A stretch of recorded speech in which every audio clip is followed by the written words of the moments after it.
自民も視聴しているという韓国で大人気のバラエティ番組ゆクイズに出演した BTS。BTS メンバーと MC との掛け合いが爆笑を巻き起こすアーミー必見の番組です。企画の中ではメンバーが3組に分かれてインタビューに答える場面も。今回は RM& テテのインタビューをピックアップ。関西兄弟の知られざる心の内をまとめてみました。ゆクイズ番組でメンバーへインタビュー。ゆクイズとは韓国の国民的バラエティ番組ユークイズ・オン・ザ・ブロックのこと。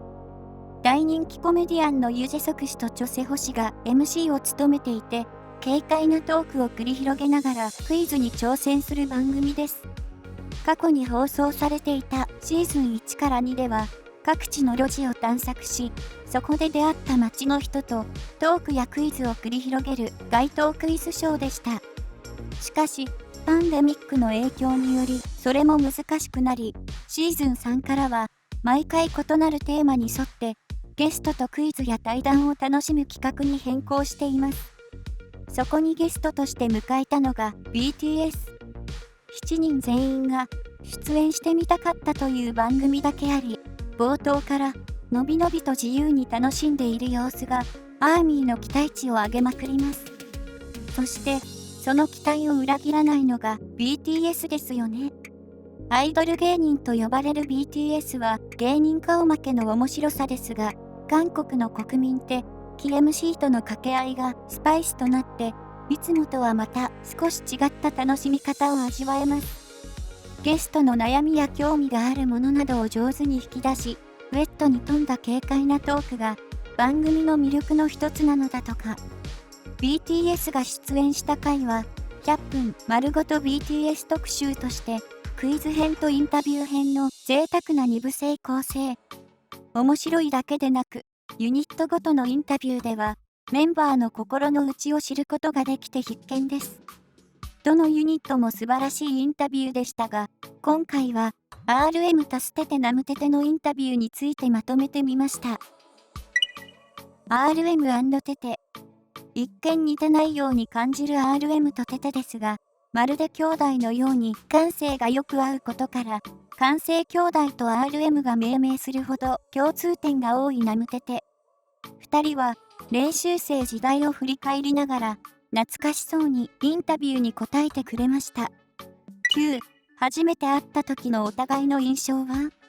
時は、遡り2011年9月。ニョノンドンにあった、通称、青い家と呼ばれる BTS の最初の宿舎で2人は出会ったようです。すでに入居していた RM に対し、当時坊主頭だったテテは、一度だけ挨拶をし、ぐるりと部屋の中を見て回ったそう。そんなテテの姿を見た RM は、なんていうことを聞きそうにない子なんだと思ったと笑いました。対して、テテは、僕は芸能人に出会った気分になりましたとあっさり。地方から出てきたテテには、RM がソウルの人に見えたようです。本当はソウルの人じゃなくて、イルサンの人なんですけどと RM は訂正していますが、都会の人に見えてしまう気持ちは、地方出身者ならよくわかりますよね。9. 練習生時代同じ宿舎で何人が生活していた？ 2 人が出会った青い家では、最大9人の練習生が共に生活をし、その練習生たちは30名ほど出たり入ったり入れ替わっていたそうです。変動もかなり激しいですが、狭い宿舎に男性9人はかなり窮屈だったことでしょう。つまり、その30名の練習生の中から選び抜かれた7人が今の BTS メンバーというわけです。これには MC も宿舎の中がまさにオーディションだったのですね。と驚きを隠せません。RM は当時を振り返り、波乱万丈だったと語ります。練習生同士で服を着回したり、1台しかない PC を共有したり、1つしかないトイレが使えないとなると、あまり綺麗とは言えない建物外の共有トイレや近所のお店まで走ったのだとか。続けて、実際、10代の男性が一緒に暮らすことは、いいことが半分、悪いことが半分でしたと話す RM。テテは、隣で、静かに話を聞いています。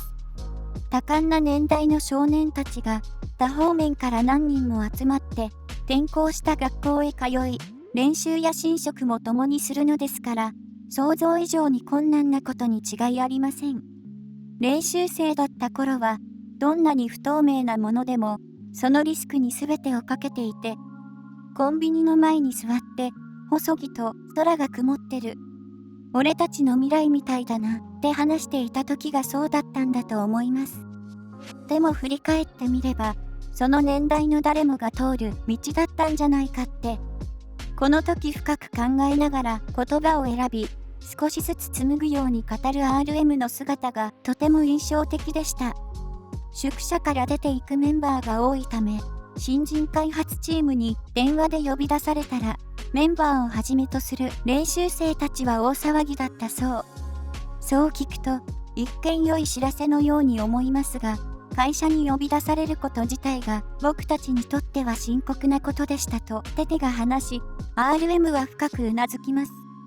つまり、会社からの連絡はデビューが決まったという解釈ではなく、宿舎を後にするという意味で捉えていたようです。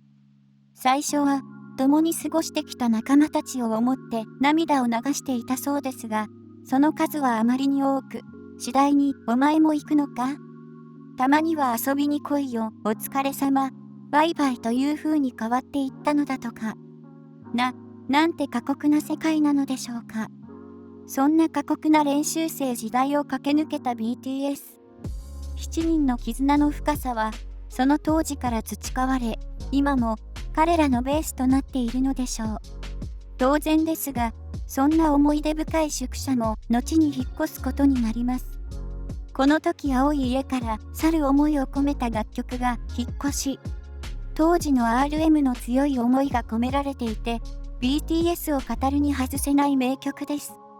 ぜひ歌詞に注目してお聴きください。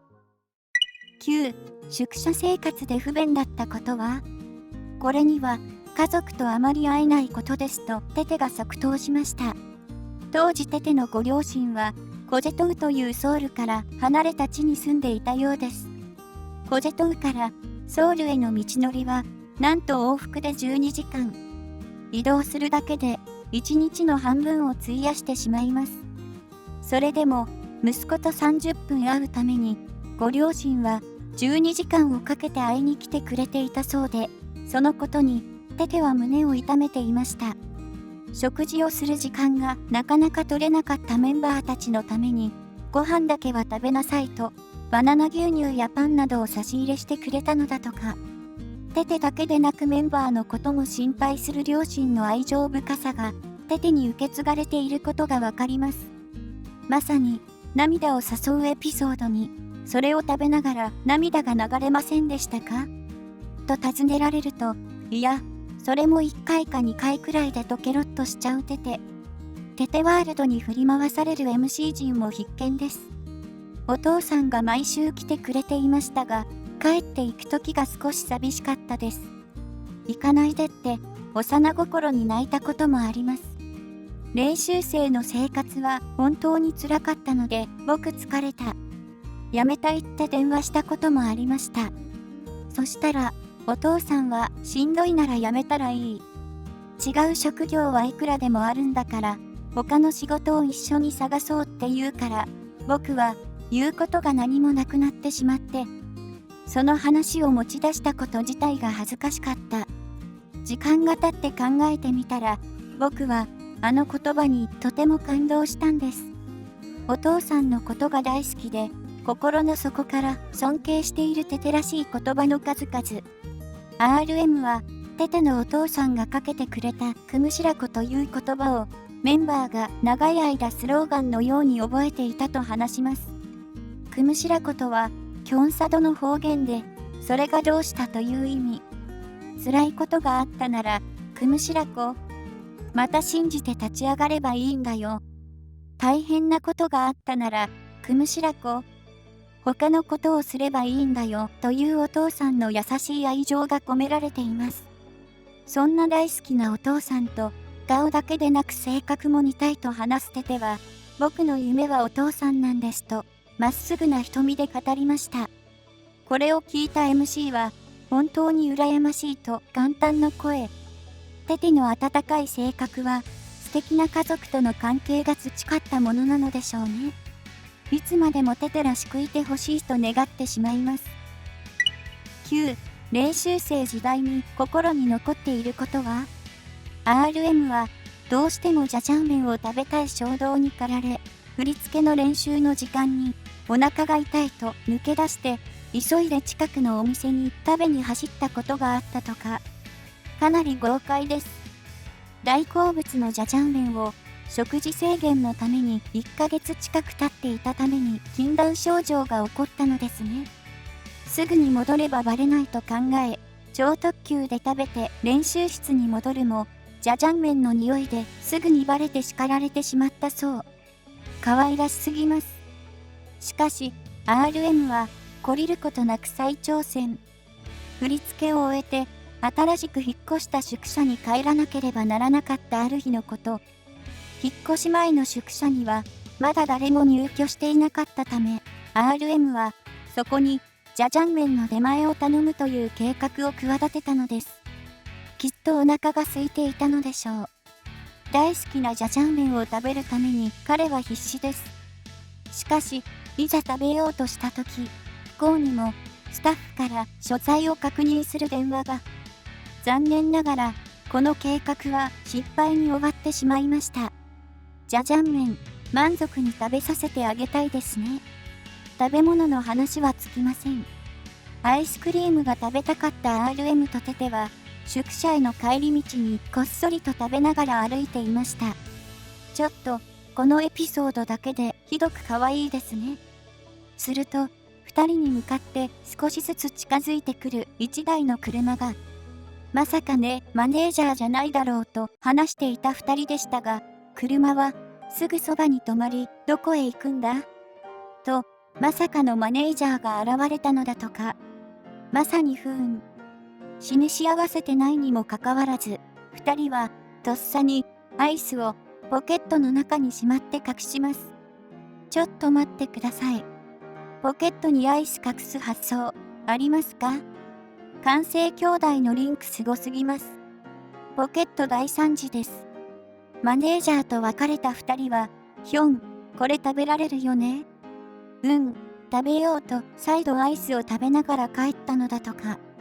ナムテテの可愛さの癖がすごすぎます。さらには、テテがアイスの前にトンカツを食べていたことも暴露。食べ物の誘惑には打ち勝てませんよね。9. BTS として成功した後、家族が変わった部分は？ RM は家族がよく BTS 関連のニュースを見るようになったと語りました。もちろん、嬉しさのあまり全部チェックしたいはずですよね。コメントにも目を通し、髪の毛ちょっと切った方がいいんじゃないと助言もしてくれるのだとか。話しながら RM も嬉しそうに笑っています。家に帰るなり売りワールドスターって言われるんじゃないですかと MC が尋ねると、わあ、よくご存知ですね。と笑う二人。売りスター。今月は収入が多かったよ。という RM 家と、寝る前に友人の娘さんに宛てたサインを頼むテテ家。まさに親孝行な息子たちですね。これを聞いた MC の二人も、僕ならプラカードを持って歩くよ。V の父と書いた帽子もかぶらないと、RM とテテの笑いを誘っていました。本当に自慢したくなるに決まっていますよね。9. 最近悩んでいることは？この質問に対しては、RM がぽつりと、やっぱり公演がないことですかねとつぶやきます。BTS が出演したユクイズが放送されたのは、2021年3月24日。まだまだ先の見えないパンデミックの中、BTS が最も大切にしてきた公演がいつできるのか予測できない状況でした。今まで僕たちが築いてきた大きな基盤を失った気分なんです。本当に命を削っていると思いながら公演を続けてきました。あの瞬間が強引に奪われてしまったことが、なんだか後ろめたくて、と話す RM。テテは、僕は、スタジアムツアーで最後に歌ったミクロコスモスのことを今でも思い出します。どこの国の公演でも全て覚えています。僕が一番望むのは、アーミーたちの前で楽しく公演をして、また、最後にミクロコスモスを歌うことですと微笑みました。メンバーにとってどれほど辛い時期だったのかが伺えます。今では制限がある中でも少しずつアーミーの前で公演を行うことができるようになりました。メンバーの望むようにこれからも増えていくといいですよね。9. 普段からメンバーによく使う言葉は？リーダーである RM は普段から会社とメンバーの架け橋になっているご様子。そのため、そろそろ管理しなくちゃ、それでもやろうよ、とメンバーに嫌がられるようなことも率先して発言しているようです。偉い。RM に言われたら、他のメンバーも言うことを聞くのかと思いきや、それに対して、いや、それはちょっと大変だよ。と、テテが渋るのだとか。いかにもマイペースなテテらしいですが、言うことを聞いてあげて。9. 自分の人生を本に書くなら、最初の文章は何？とても面白くて興味深い質問ですね。考え込んでしまいそうですが、テテは、さらりと、僕はカメレオンだと回答します。僕は、本当に、そういう人になりたいから、と話すテテは、普段から自分の芯となる、なりたい自分や将来の夢をしっかりと持っているのですね。一方、RM は、人生において予測とは常に外れるものだと答えます。これまで多くの困難を乗り越えてきた RM が言うと深みが増しますね。二人ともらしさのある回答です。9. 一度だけやってみたい生き方、羨ましい人は？僕はテヒョン。と即答する RM と僕はとしばらく悩んだ末にジェソクヒョンと MC の名前を答え立てて、どうやら MC になって出演してみたい番組があるご様子。オリナステテワールドに MC の2人もついつい笑ってしまうようでした。まとめ。今回は、ユクイスでの RM& テテのインタビューについてまとめてみましたが、いかがでしたか？多感な年齢での厳しい練習生時代のエピソードから、成長した今の心境まで多くを語ってくれた貴重な番組でした。楽しそうにまっすぐ自分の思いを伝えるテテと、そんな彼に寄り添うようにしながらも自分らしい言葉を選ぶ RM。二人の人柄がよく現れた様子は、なんだか優しい雰囲気に包まれていて、見ていてとても穏やかな気持ちになれる魅力的なインタビューでした。